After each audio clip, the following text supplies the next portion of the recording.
Tình yêu vô trời với em thật thề, là những lời nói với em còn say mê. Cảm cách không biết đang em yêu kiều, bờ môi hồng tim nở nở trên muôn đầu.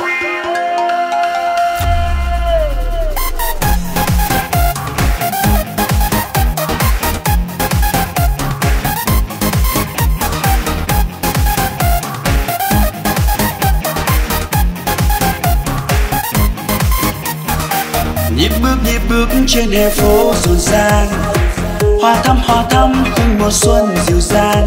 Sáng mây trời một màu xanh, em tươi cười và cùng anh đón xuân về.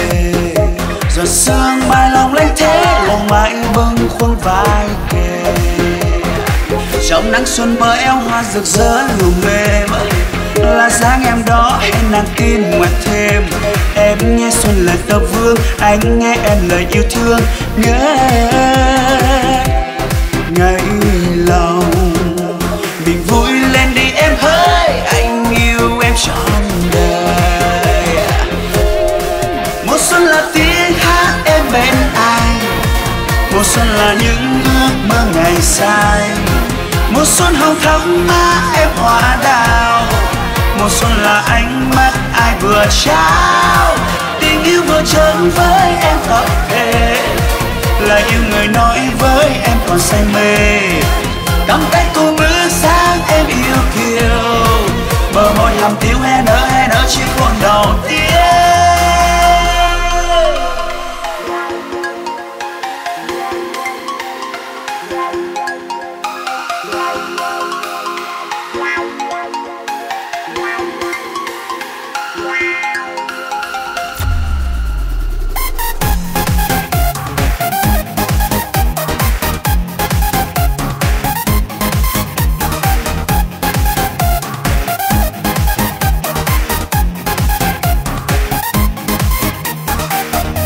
Nhịp bước trên hè phố rộn ràng, hoa thắm hương mùa xuân dịu dàng.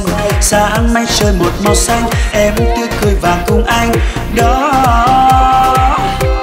xuân về. Giọt sương mai lòng lanh thế, lòng mãi bâng khuâng vai kề. Trong nắng xuân mơ eo hoa rực rỡ lùm mềm, là dáng em đó hãy nàng tin ngoặt thêm.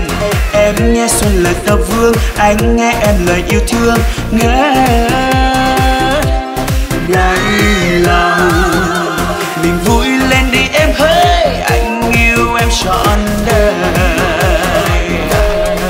Mùa xuân là tiếng hát em bên anh, mùa xuân là những ước mơ ngày dài. Mùa xuân hồng thắm má em hoa đào, mùa xuân là ánh mắt ai vừa trao. Tình yêu vừa chân với em thật thề, là yêu người nói với em còn say mê. Cầm tay cô bước sang em yêu kiều, bờ môi hàm tiếu hé nở chiếc hôn đầu tiên. Mùa xuân là tiếng hát em bên anh, mùa xuân là những ước mơ ngày dài.